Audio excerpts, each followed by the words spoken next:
Guys, this is going to be good. So whether you're a sales rep doing roofing, solar, or you're just a business in either of those, I promise this is going to be important. They're rescuing this industry. Let's learn how to scale. And they went from, less than $1 million in 2022 to 10 million plus, to on track to do 20 million. We both looked at each other and was like, man, is the company going to make? We lost a lot of money. I think the solar industry is still in its infancy. It's the bad apples out there that are hurting the space. It was rough. Isn't that interesting? The network equity that led you to a 7-figure deal, I think is a lesson for every business owner out there. It goes back to being willing to spend the money. We're just glad to help, man. As long as we can help homeowners and stuff and help different companies educate the industry.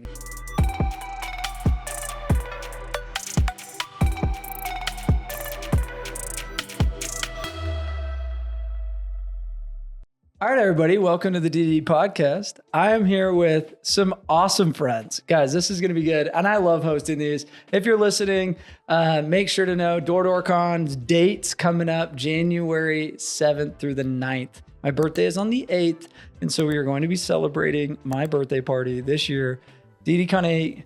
And we've got some awesome partners here. So we have had a mastermind called The League. We have a Circle Division, which is for CEOs that these guys have been part of for a year and a half now, and they just kind of migrated over to partner, meaning we connect with companies that are like, how do they serve our industry? And how do I mean, these guys are awesome friends. They've been in our, they came to Tahiti and they've had different experiences with us, but to watch them grow as fast and the mission that they're on as great as it is in this today's solar market, today's roofing world, they fill a void that has been very, very needed to be filled and have helped now thousands and thousands of customers and hundreds of companies and sales reps. So whether you're a sales rep doing roofing, solar, or you're just a business in either of those, I promise this is going to be important. So welcome to the show, Hunter and Hung. So tell us a little bit about Detach Reset and why you guys started that. Yeah, I'll tell you, Sam, and it's awesome to be here. And it all started, I was in the roofing industry. I was in solar panel school at the time. I didn't know what sales was. I had no idea. I had no direction. My parents both were go to college, do this. No direction. Once I saw a cold lead convert to warm and then into a sale, I was like, count me in. It happened to be in roofing door to door. And then once I saw all these roofs getting done in these neighborhoods, and I was like, wow, this is amazing, but what about all the ones with solar? And I was like, whoa, these companies are sticking these systems up like Legos, and I'm watching them, I'm like, man, what's gonna happen? Who's gonna take care of these? This is a tech industry, things are gonna happen, what's gonna happen? I'm like, that's the ticket. That's what I want to do. I want to help the homeowners. Can't find a company to do this removal, reinstall, repair. And I was like, that's what I want to do. I love that. Yeah. And I'll put some context to this. And this is what interests me about these guys, because they're really one of one. There's not many competitors. There's not many people that do it right. There's not many people that, even the company departments are fragmented. It's we do our own detach. We do our own maintenance. And I'm like, bull crap. I know customers that are sitting there for 6 months waiting for you to solve this issue. And it's just slowing the pipeline down, and you do a terrible job and it costs you money. Where you guys have really said, how do I make the company money? How do I help the customer quickly? And how do I really do it right? And it's you guys are it, which is so fun, because even companies that have these departments are switching over to you because they realize that it's even cheaper to use you and faster. And so with Titan Solar going out, SunPower going out, rest in peace, Solcius, my old company, rest in peace, all these companies. I literally had a customer call me literally a week ago, and I posted about this on Instagram. And so I kid you not, because there's a second customer within the last 2 months. And these are from 9 years ago, where solar companies that are putting on glass today, if you're selling solar, for example, you realize you sold them on a 20-year loan. And if they're you sold them on a warranty that, our company's going to be, and I'm like, didn't we just watch some of the greatest juggernauts? I'm not saying your company's not going to be around. I'm not saying, but what in the small chance that in 10 years that customer calls with a complaint and your company's not there to be hey, my panels, the guy that called me, hey, for the last 2 months, my system has not been producing. I am paying now a power bill and I'm paying now a solar bill. Like, tell me about, like, talk to me about very this. often, actually. Like, we, once we started getting on all these big clients and stuff, we actually started noticing, like, oh man, these guys take, like, so for example, this company rhymes with, Nova? run. Yeah. Hun. Something. Yeah. Bun. And gun, I guess. Whatever.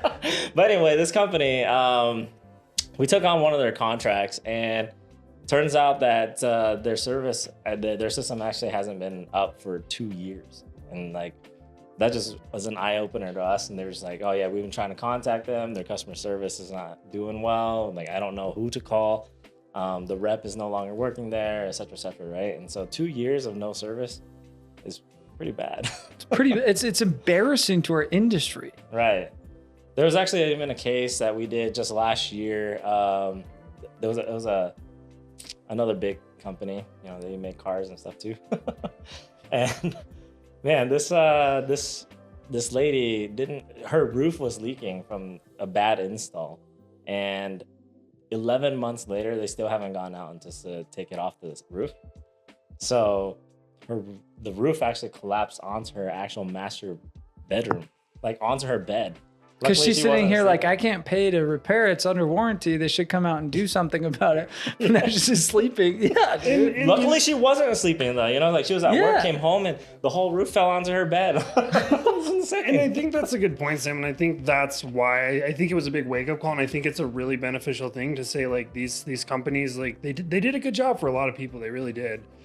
But they failed to build out proper service departments and failed to realize like what issues were going to happen in the future. And I think that's what they didn't plan for. And now with this reviving of the industry, like, we're coming to rescue this industry, and like all these companies are realizing how important the service aspect is of the industry, you know, down the road or right away. And that's, you know, I think the changes we're going to see coming up. Well, think of how many solar installers have started within the last 5 years. Probably most of them. Yeah. Like, you think about it. They are 5 years or younger. I would say a good chunk or majority. I'm a good sales org. I now want to start my own installs. But talking to a lot of clients of ours, like take like One Solar, for example. He's in our mastermind, Jake Kilgore. And he was like, our service cost was 1% of our revenue. Now it's 8% because now he's been around for 8 years.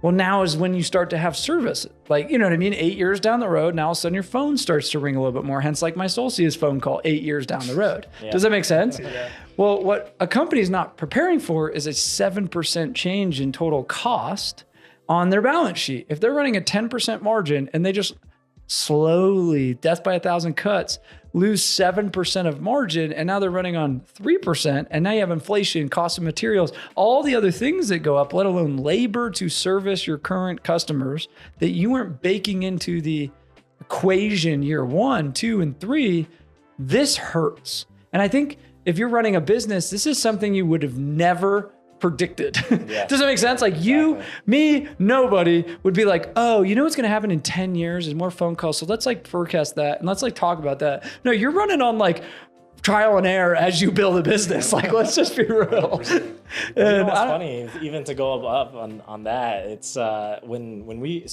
most of our sales started off by going to events, right? So like when we were at D2D Con, for example, with our booth, some people were like, oh no, I don't want to talk to you guys because I sold this customer saying that there's no maintenance ever.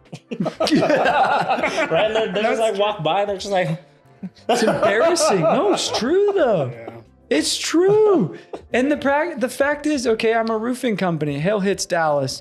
You've got 1,000 solar customers that just all have damage to their roofs. The solar panels may or may not be okay, right? How many times do you sell solar and it's like these are impeccably like there is no way Thor's hammer couldn't touch these things. Is that true or false?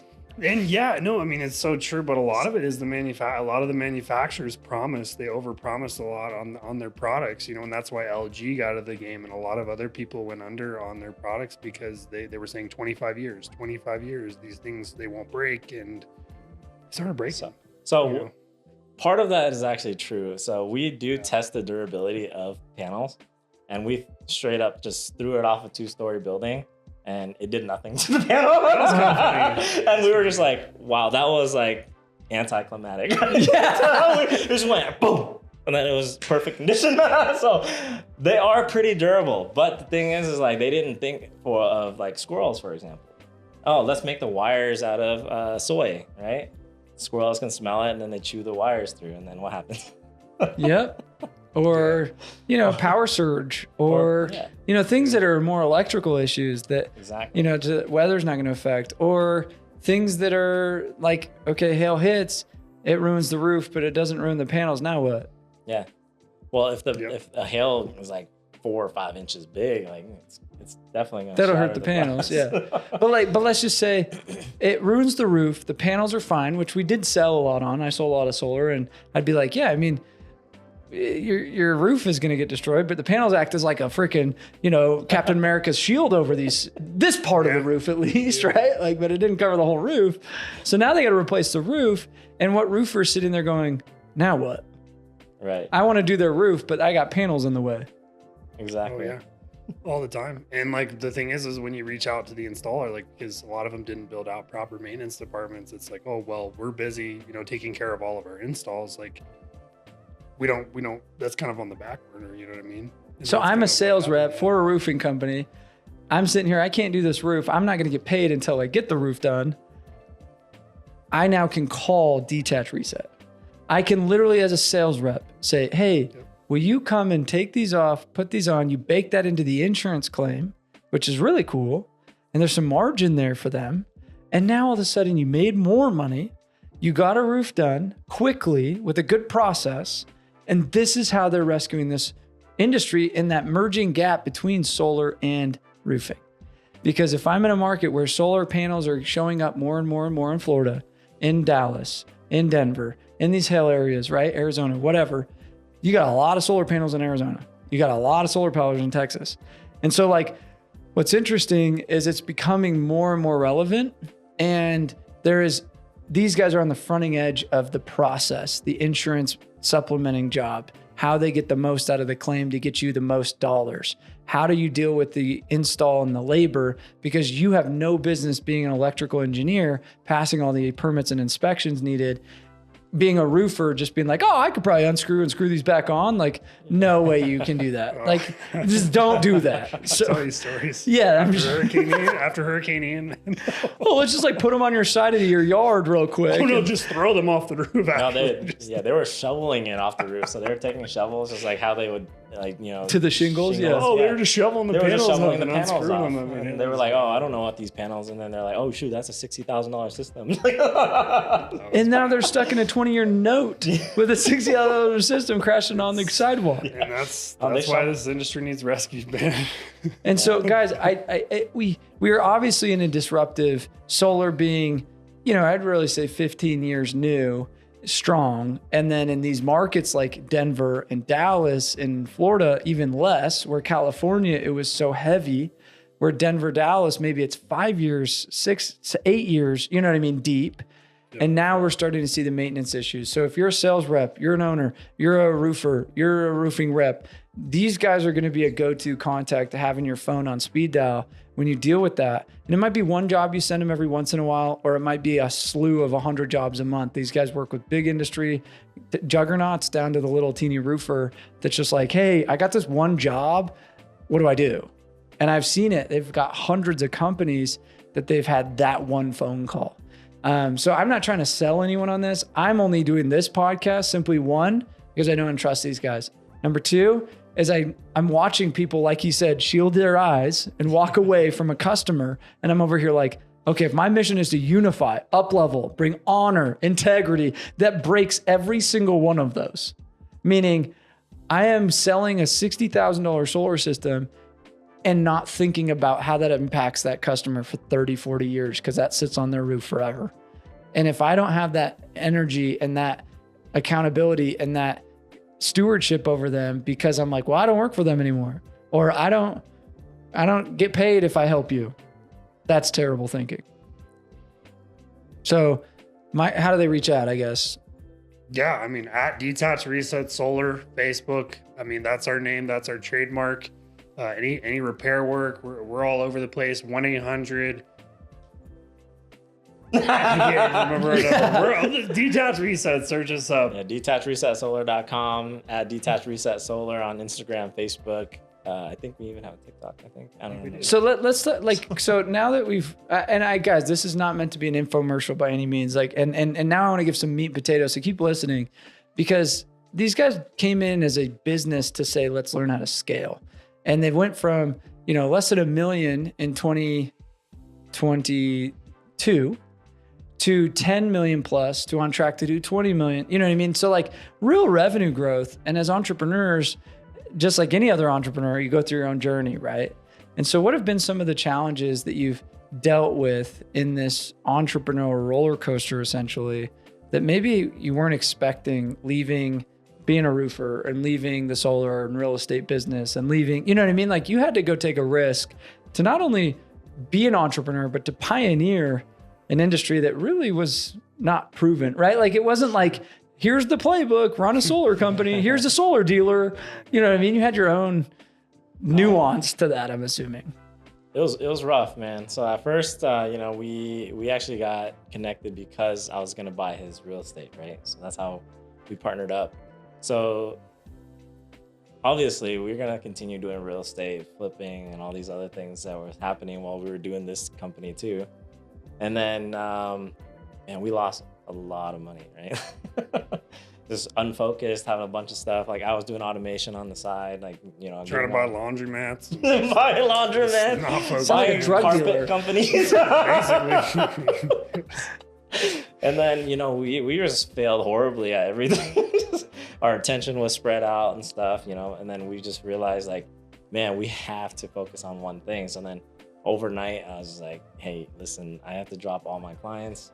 Hunter was like, I'm not doing anything anymore. Like, I'm not buying real estate. I'm trying to sell everything.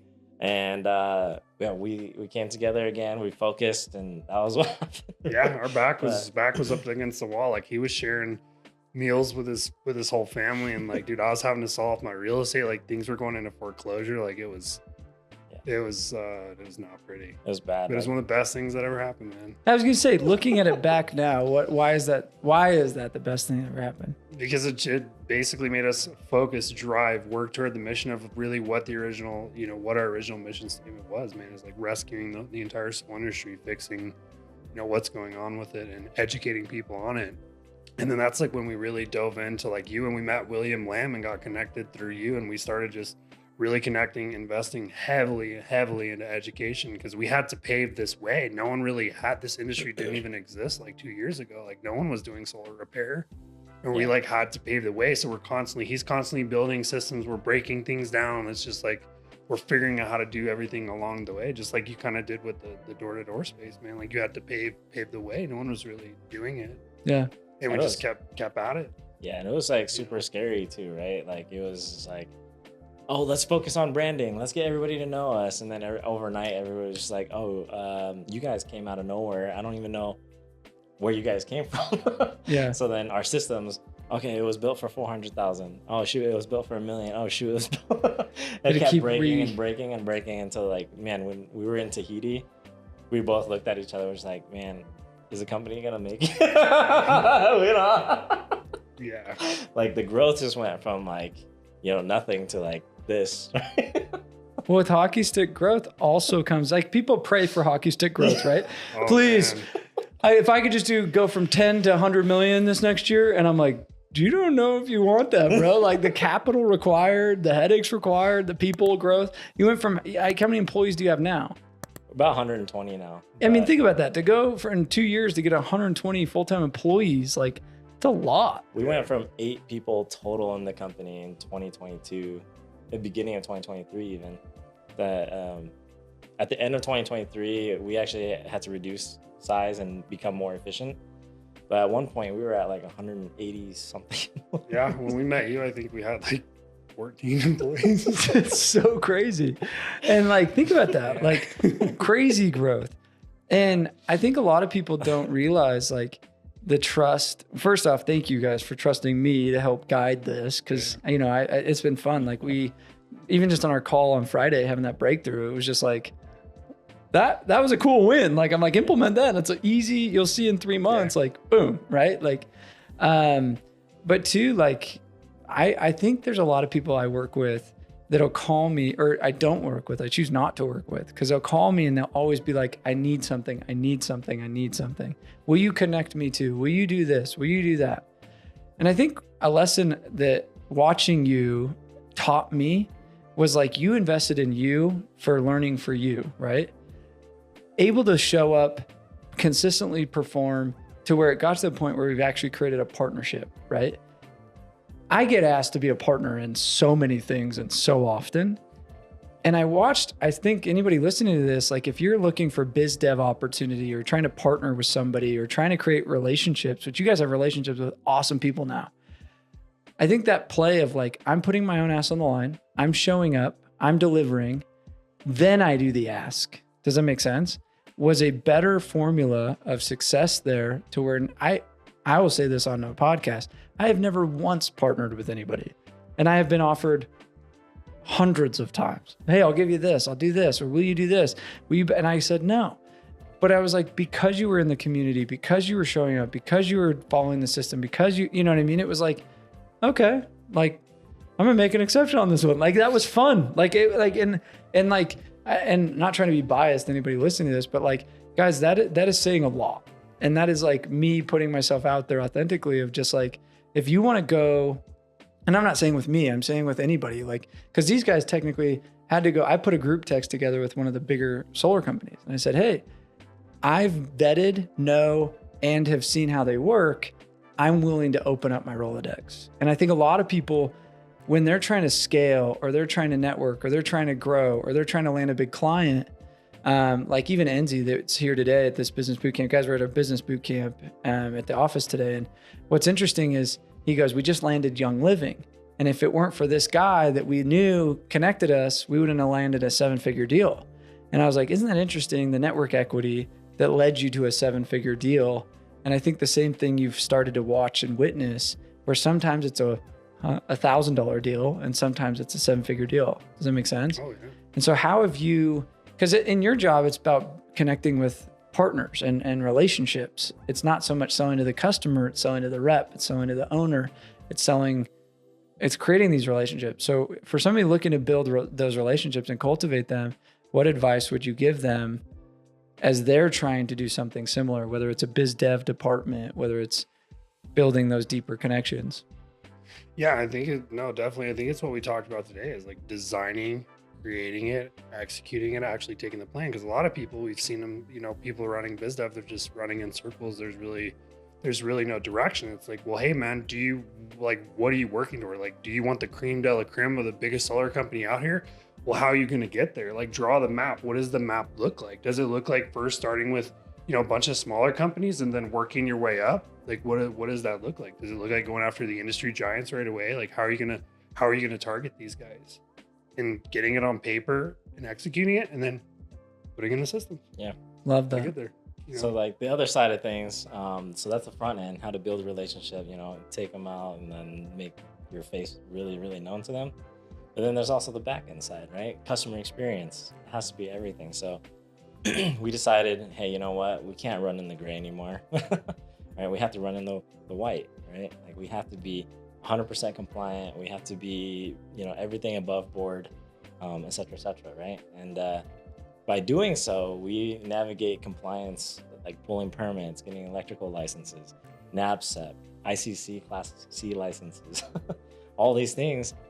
And we navigate compliance better than pretty much a lot of companies out there. And so, which is a hard decision to make because you're like, it's more expensive, more time consuming. I could, like other companies, cut corners.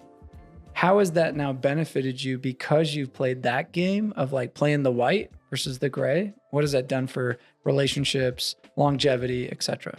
Oh man, I can tell you firsthand. Like when we ran in the gray, man. I'm sure some people have been there. We ran a little bit in the gray, and we attracted clients that, you know, didn't pay on time. They were themselves cutting corners, like, you know, and that's just like, it was a mess working with them. And that's like what it attracted. Once you start doing things the proper way, taking the right steps, like people come to us, you know, like the VP of Freedom called, like somehow he had my cell phone. He called me and he's like, hey man, I've heard like really good things about you guys. Like we have a backlog that's huge. Can you help?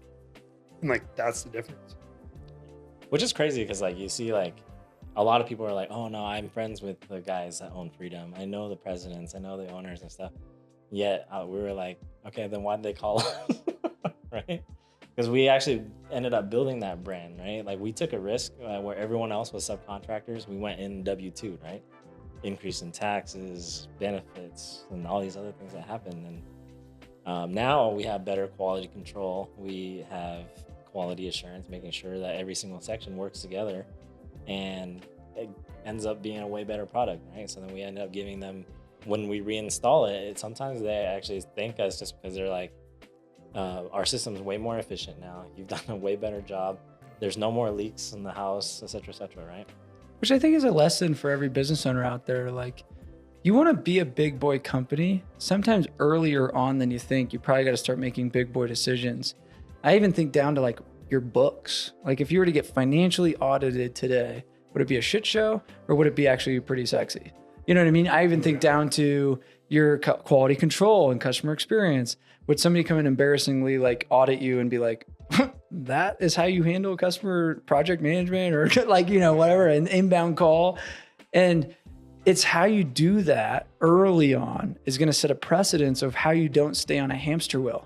Because so many companies, like I'll coach, I mean, we have had hundreds of companies come through our business boot camp, and I've had companies come 5 years later and they were at 7 million 5 years ago and they're still at 7 million. And I'm like, why are you on this perpetuating hamster wheel? And it's because they weren't willing to sacrifice a little now and put up big boy kind of programs and systems and investing in that to tell the universe, to clients, to other partners, to reps that should be working there, to talent, you want to come work here. Like you guys walked into this studio, for example, and you're like, wow, this is like a studio. Does that make sense? Because like I was like, I want to make this podcast a podcast. Like how many times do you go to a podcast and you're like, I mean, when I first started, it was like me and my phone on a freaking like one of these things, bro. Like, you know what I mean? Yeah, like it was like super gangster. And now I'm like, I got multi-camera, like, you know what I mean? But I was like, you know, if I walk somebody into my office and I'm bringing clients over, like, I don't want it to be like janky on a garbage can set up like with a book, like holding it in case of a tip. You know what I mean? Like I've been there though. And I had to make the investment. That's every single time we jump on a podcast, it's our phone and we're like squeezing together. And I'm still scrappy like that, but I think it goes back to like being willing to spend the money, being willing to take the extra step to move out of gray. And I watch companies, they get so comfortable in that gray and then they never go anywhere. Yeah, and it's like what you talked about today. A lot of it's like internal. Like you have to get past some of the internal things and the blocks and really work hard at that in order to like get to that level. Like, because if you talked to me 3 years ago, I was scared to death to spend money on ads. I didn't want to hire anybody. I wanted all the profit in my pocket. Didn't care how the vehicles looked. Didn't care about nothing. And that had to change on the inside with the work I did with William Lamb and you. And it's just been phenomenal growth, man. That's cool.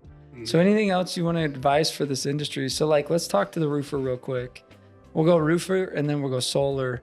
You know, you watch a lot of these roofing and there's probably thousands more roofing companies than there are solar in my opinion.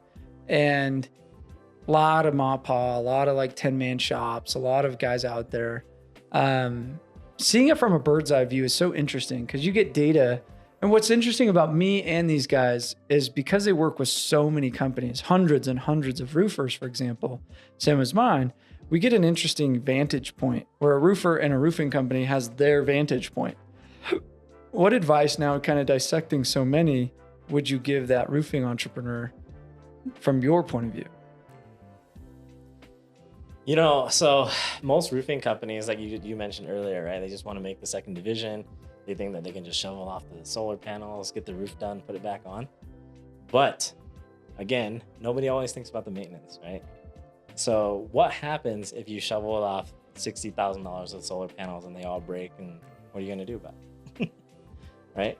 Your profit margin is what, like $3,000 at the end of the day, and you have to shell out $60,000 to get a new system for this person that you just shoveled off. they don't think about it. So Yeah. Same thing with other companies that they hire, right? If they don't have a report of how it was detached, if the system was even working or not before we detached it, right? And so if they don't know what happened before, then how do they know what happens when you reinstall it, right? So what if they reinstall it? How does that affect the warranty? How does it affect the homeowner's production, efficiency ratings, electrical connection to the battery that they didn't even know was there? You know what I mean? Like most companies don't even know. Like, so if you shut off an inverter for a long time and then reinstall the panels, and you turn it on, sometimes the inverters blow up. Really? Yeah. Well, they don't blow up physically. They fry. They just fry out. Yeah. And so if we know that the system was working beforehand, then we can actually do a proper RMA, which is return to manufacturer, and we can get a new inverter. And if not, we take on that liability and say, hey, we'll get you that new inverter, right? Which is dope too if it's under warranty, because inverters last a lot less than the actual panels might last. You know what I mean? So those are little things of wins. It's like, dude, I just got you a new inverter that just extended your life of your system for another 15 years. You know what I mean? Exactly. Do you have anything you want to add? Yeah, I mean, just like, is it making sure that it's done properly? Because if it's done properly, I mean, then you know at the end, like, what specifically went down. Because it's like, oh yeah, we do these all the time, man. But it's like, well, what's really going on up there? Like, do you know how the flashings are sealed? Do you know how we double seal our flashings with 30-year sealant? Like, you know, doing things the proper way. So at the end of the day, the homeowner, one bad job, it's like, oh yeah, we've been doing it cheaper, but one bad job, that homeowner's holding that last check, and guess what? That roofer's not getting it. I've seen it happen so many times. Large $100 million companies are calling us, hey man, we use the cheaper guy. Could you help us out? Yeah, we'll welcome you back. No worries, you know. And we're just glad to help, man. As long as we can help homeowners and stuff and help roofing companies educate the industry, even if they're not using us, whatever, call us. We'll help. I've helped, hundreds of roofing companies that I haven't done business with. 100%. Yeah. We also take it above and beyond. We understand the roofing too, right? Like if they're installing asphalt on a 100-degree day, we're not going to jump on that roof, right? Not as like, we have to let it settle for 7 days, let the roof actually adhere to each other. And then if it's hot, we actually spray down the water, or we spray water on the roof. We use spaghetti mats so we don't scuff it up, make it look ugly, and then the homeowner gets mad and all that other stuff. Yeah, my brand new roof just lost half its granules. Exactly. It's like donkeys are up on my roof. Yeah. So I love that. by doing all that stuff, then we actually are a true collaboration with the roofing company instead of, oh no, we're just a sub to you guys. No, you just send us this and we'll do that. And if we mess up, oh, I'm sorry, man. Like I don't.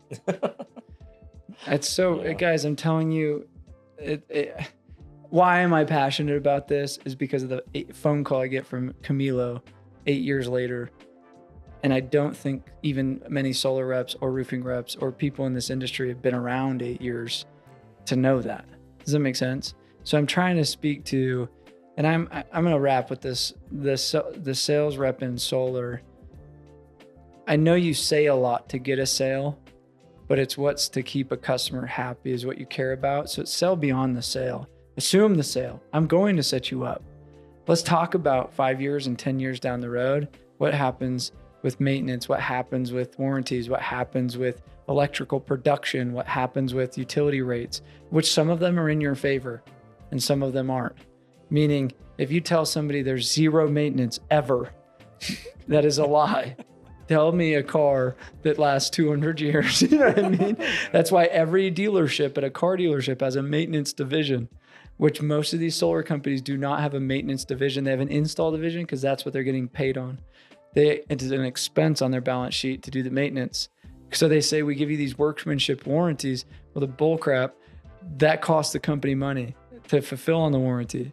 And bull crap, these are just like stated in contract, but they're not like using an external warranty company that they paid $2,000 and they know 1 out of 100 are actually going to utilize it. So then they've cost, you know what I mean? They've actually, like, most people have not done the warranty work. So what I'm getting at as a solar sales professional and as a company, if you're listening to this, I want you to do some more homework and research and at least get their phone number and at least get them connected to your company and at least go ask the hard questions to your installer of like, okay, let's fast forward 10 years. What does the actual maintenance division of your company look like? And vet them so that you don't end up with Camilos in your back pocket. And Solstice was a great company. Unfortunately, the market shifted and things like that. They made some bad decisions. And now they're out of business. Now what? And I'm watching our industry take some big blows and some big hits. And yeah, the bankruptcy court will have to eventually one day connect them to something to then connect them to something. But you still got Susie over here that's like, yeah, it's been 11 months and my roof just caved in on my bed. I'm still trying to get a hold of some customer service because Camilla's like, these phone numbers aren't working. And there's no like, hey, now we've been taken over by voicemail. Does that make sense? Yeah. Like, guys, and I'm saying this, and this is why this podcast is relevant, because I think the solar industry is still in its infancy. Do I see it going anywhere? No. Do I see it adapting? Yes. Do I see it even getting bigger? Yes. Do I see it growing? 100%. So if you're in solar, it's not like it's bad. I think the issue is it's actually settling in and it's actually finding its safety and it's finding its actual like people that are serious as business owners and really running good companies, and the people that are in the gray and the people that are cutting corners and the people that aren't forecasting and the people aren't running a sharp business and they're chasing bottom dollar and you're driving their margin to the ground. Those are the companies that are going to hurt over the next year or two. And it'll be fun to see the opportunities that come up as that happens. So anyway, anything else you guys want to add? Any other advice? 2 cents. No, I just think it's great for the industry. Unfortunately, it's some not so great things happen, but I think it's going to get even better. I think it's going to be like a giant butterfly at the end. It's going to be really nice. 100%. I think, guys, remember, solar is such a good thing. And for those that are struggling, remember why you got started in this industry. Like, you're here to help the planet, save the customers money, help do a good thing. Like, it's a great service. Let's just make sure we're protecting ourselves from bigger problems, news articles, AGs, customer protection acts, regulation, things like that are coming down the pipe because of things like this, that it's so fresh. Like some of these industries like realtors, insurance brokers, they've been around for 100 years. Think about that. This is 5-6 years to have real sales professionals in this industry. So like it'll come with time with insurance and stock amenities, licensing and all those things. And it's our job just to say, let's make this easy for that. Let's just protect ourselves by protecting clients, because that is at the end of the day, what everybody needs is customer protection. And it's the bad apples out there that are hurting the space. And I love companies like this that are here to rescue, like, so that it saves everybody's ass when it's like, oh, we have a phone number to call. Here, call them. Does that make sense? Yeah, absolutely. It's big. Exactly. Okay, well, thanks for being on the show, guys. Guys, again, Hunter and Hung, these guys are phenomenal. Go check them out. And this wasn't meant to be a sales pitch. It was more to say an inaugural address to the industry happens to have a solution here. I thought it'd be interesting. These guys are in our mastermind and they're here for the business boot camp and stuff. And thought a cool opportunity to take just while they're in town. So appreciate you guys being on the show, and we'll be growing together, man. This will be fun. Let's do it. Thanks for having us, man. Okay, see you guys. Peace.